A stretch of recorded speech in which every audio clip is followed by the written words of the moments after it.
Point, we have covered the two major types of diabetes, and we are on the basically on the edge now. And the next step would be to talk about management. And I want to begin with oral anti-diabetic agents. That's where I'd like to start. And then we will move into insulin from here. So we'll see if it all fits onto one presentation. I've already alluded to oral anti-diabetic agents a little bit. Any drug we use for any condition, somebody comes in with something wrong, the perfect drug is we take a medication, it does the one little thing that we want that drug to do. But the issue is that most medications don't do just one thing. You put a medication in a patient's body and it has multiple effects. As I've mentioned already with drugs like Ozempic, the idea was for that to help them manage weight. And as I mentioned, what we're finding is there are issues related to cravings that are having a role there. So the point is that people are idiosyncratic, which means individuals have different reactions to different medications. So a medication that works for one person may not work for someone else. That's why there's multiple oral anti-diabetic agents. And it's also why sometimes a patient may require more than one. They may require more than just diet and exercise to manage their diabetes, in that case being type 2 specifically. Granted, diet and exercise are helpful also for type 1, but we may also have to add a drug, and sometimes more than one drug, because they work in different ways to generate a better effect in managing hyperglycemia. Now, a major side effect, in fact, the major side effect for all glucose lowering agents, that's a broad statement, so that's worth remembering. Any diabetes managing agent, from an oral hypoglycemic, oral antidiabetic, to insulin, the major side effect is hypoglycemia. And the reason that is so important to remember is hypoglycemia will kill you. So people can die from hypoglycemia. And more importantly, as they approach severe or critical hypoglycemia, they lose their lucidity and consciousness, and so they cannot help themselves. So that's important to remember, and we'll talk specifically about hypoglycemia. Now, we will, in future slides, we will talk specifically about monitoring blood glucose. That part of the reason for managing blood glucose is knowing the efficacy of our treatment. The other is the precaution against or guarding against hypoglycemia or potential other side effects of medication. So there's a lot of self-monitoring that goes into this. And as I've mentioned before, with diabetes, as well as the medications that manage diabetes, patient education is a huge component. There's a lot of science in all of this, and we need to be able to make it simplistic and digestible for these patients, because not all patient populations are going to have 3 degrees and be very conversant with these medical concepts. So this particular slide is a brief introductory slide. It's a nice one to help you study so that you can see, as we go through the different classes that we're getting ready to step into, you can see where biguanides and amylin analogs and incretins and alpha glucosidase inhibitors, etc. You can see where those different medications act and how they impact glucose and help address hyperglycemia, whether it's affecting glucose absorption, the liver creating glucose output, muscle use of glucose, or effects on glucagon. You can see where these particular drugs work, and that I've got another slide that tries to illustrate this also, so that you can begin to put together what the different drugs are doing and why we could put someone on an alpha glucosidase inhibitor as well as a biguanide to manage their diabetes. So first, we're going to start with first generation sulfonylureas, drugs like diabinase. Chloropropamide is the classic first generation sulfonylureas. It was one of the first drugs that was designed to actually work to help affect type 2 diabetes. It's a pill we could take and not have to inject insulin. So the function of this drug, and there's going to be specific things I want you to know about these drugs, and mainly how does each one work. Need to know how it works, and if there are any specific items to which we need to pay really close attention, like glucophage, and we'll talk about that when we get there. But diabinase, essentially, you think about the first drugs we were coming out with, it's, we need to stimulate the pancreas to do more of what the pancreas does. So it basically stimulates the whole pancreas to attempt to increase insulin production. So it acts on insulin receptors in the pancreas to stimulate insulin production. So that drug is still out there. You may encounter it, although it is not necessarily the first line drug that is out there for the treatment, that's recommended for the treatment of type 2 diabetes. Then comes along the second generation sulfonylureas, which are drugs like glipizide and glyburide. You will encounter these drugs out there because some people have been taking these for a very long time. These have a slightly more specific approach in that instead of stimulating the whole pancreas, they stimulate beta cells. And these drugs are trying to just stimulate beta cells to do their job of increasing insulin production. Bear in mind, though, not all type 2 diabetes is about insulin production. Some patients may be producing sufficient insulin. It's that their organs have insulin resistance. And so these drugs may not be effective because their job is stimulating more insulin. And if their organs don't respond as well, then we perhaps need to take a different approach. Now, notice here, caution with beta blockers. That is true with basically all of our oral hypoglycemics, simply because beta blockers can blunt or suppress the symptoms that are consistent with hypoglycemia. So some of the symptoms you might experience, such as anxiety, nervousness, increased heart rate, shortness of breath, all of those symptoms that may be associated with hypoglycemia get blunted or perhaps diminished by beta blockers. So we want to use these medications cautiously. Now, as soon as I say this, you're going to go to clinical in a week or so, and you're going to see someone who is a type 2 diabetic and on a beta blocker. So that does happen, and in that case, we have to be diligent back to education about educating people about how to be sensitive to what symptoms are clearly associated with hypoglycemia and the importance of glucose monitoring. So that's my footnote about that. Now, alpha glucosidase inhibitors, this are drugs like carbose and precose. These drugs decrease the absorption of carbohydrates, so they don't affect insulin, but they do affect how the GI tract absorbs carbohydrates. So a key thing here is that these patients need to take this drug with or before food.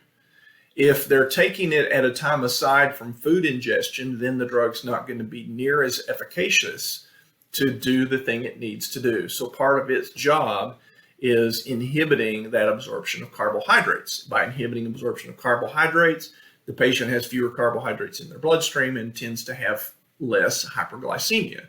So you could see how something like a second generation sulfonylurea like glipizide could be used in conjunction with precose or a carbose.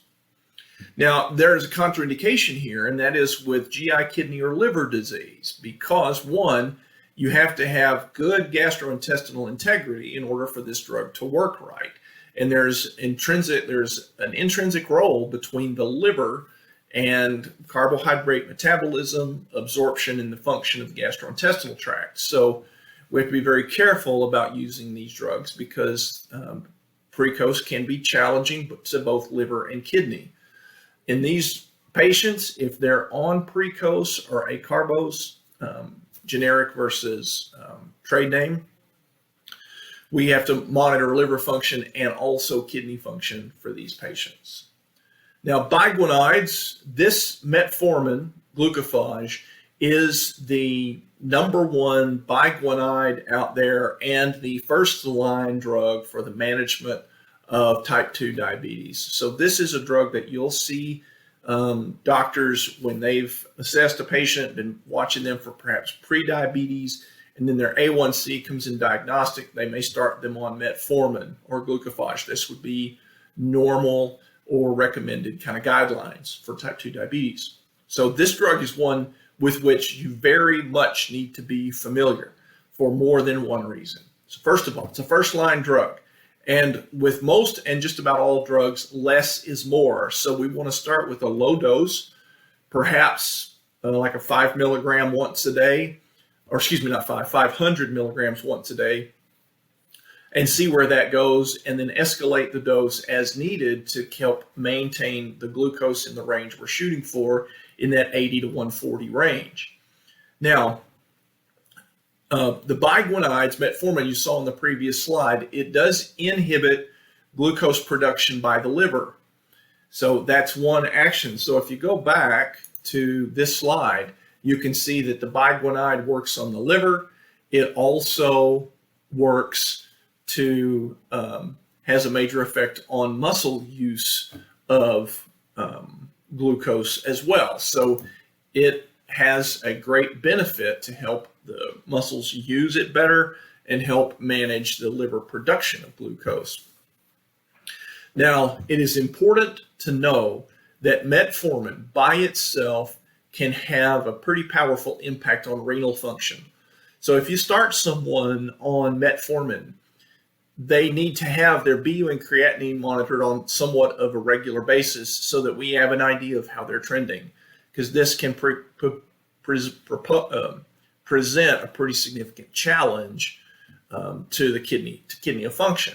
Now, I don't know if this has been discussed already, but contrast media. So contrast media is the stuff they use when they inject dye in a heart cath or some other kind of test that requires contrast, where it illuminates in response to X-rays.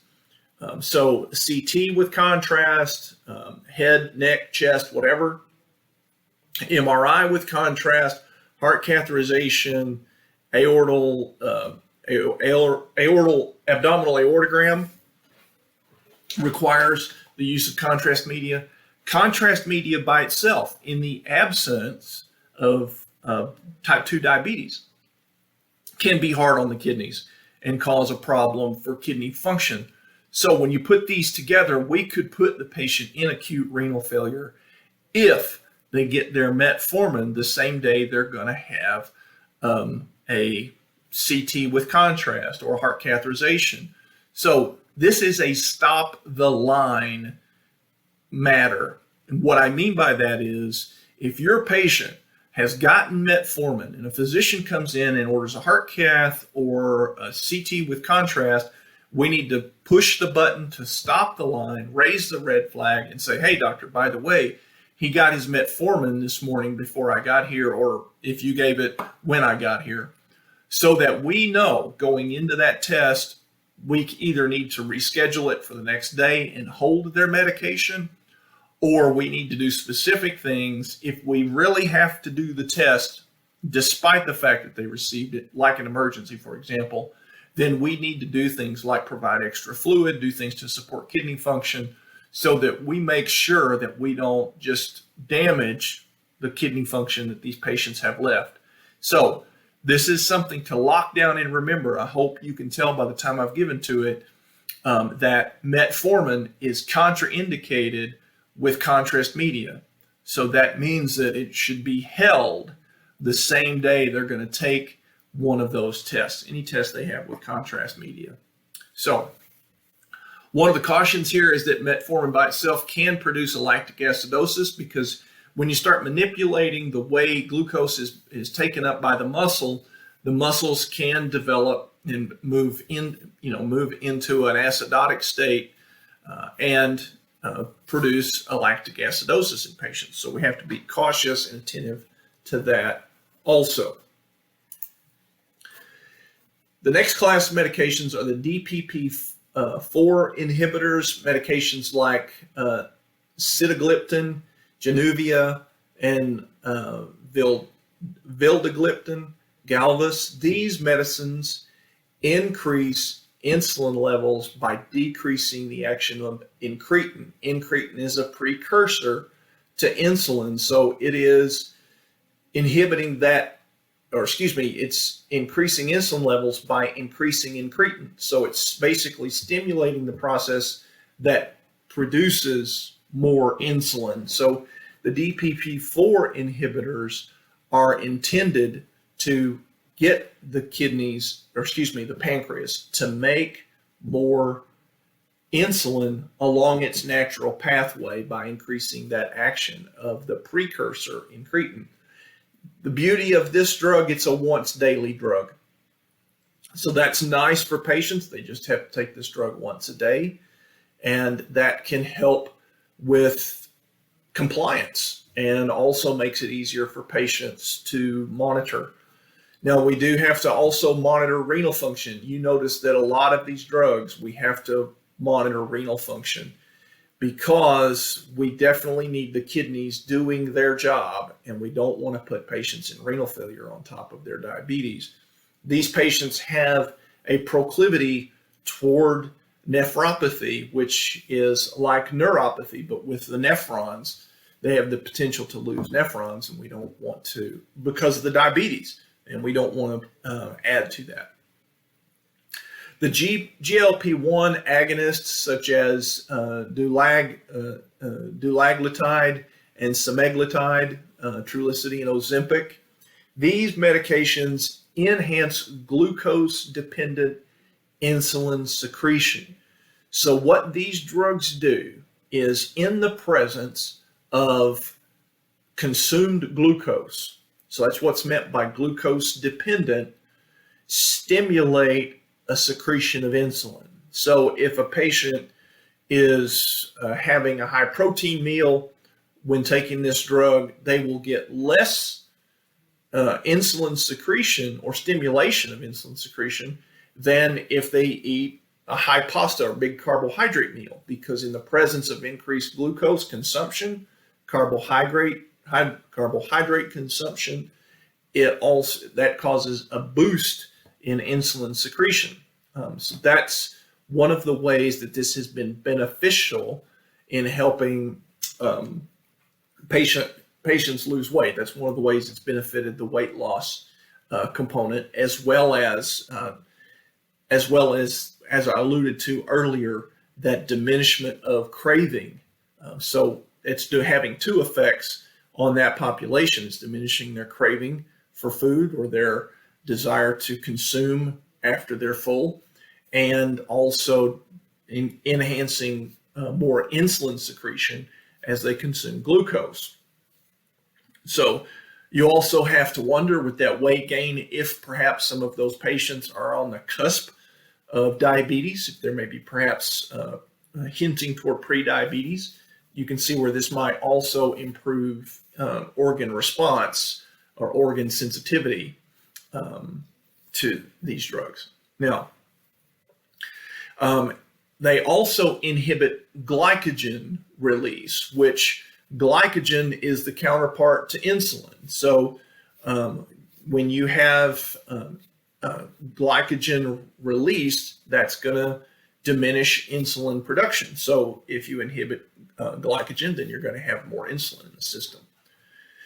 They also decrease gastric emptying, which what this does for the diabetic is that it means that the stomach is going to spend more time digesting that food, and that slower digestion is going to help prevent greater spikes in glucose or prevent events that could be hyperglycemic, because that the gut is going to take longer and going to release the food that's been consumed a little bit at a time. Again, once daily dosage, and again, monitor renal function.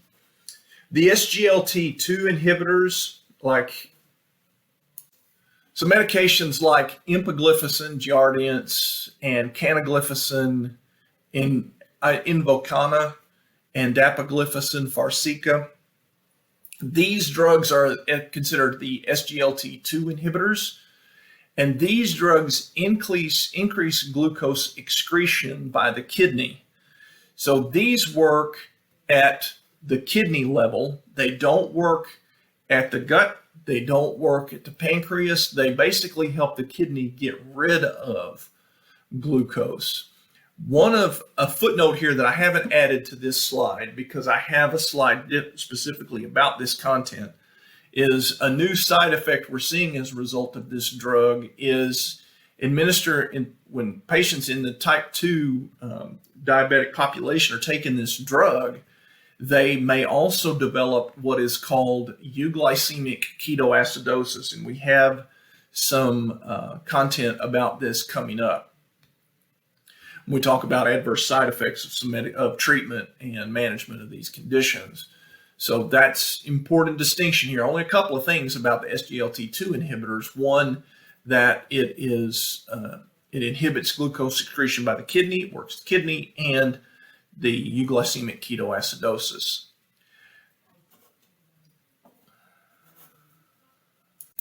Now, the thiazolidinediones, it's a mouthful to say, like Actos and Avandia, pioglitazone and rosiglitazone, these drugs work at the tissue level. So think organ level, to try to increase the organ's responsiveness or sensitivity to insulin. So remember, these patients may have a diminishment of insulin production.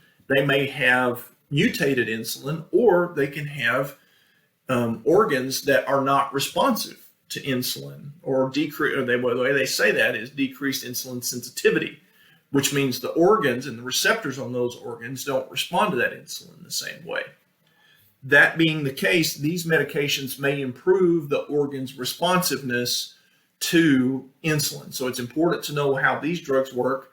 Again, you can see how we might use something like glucophage,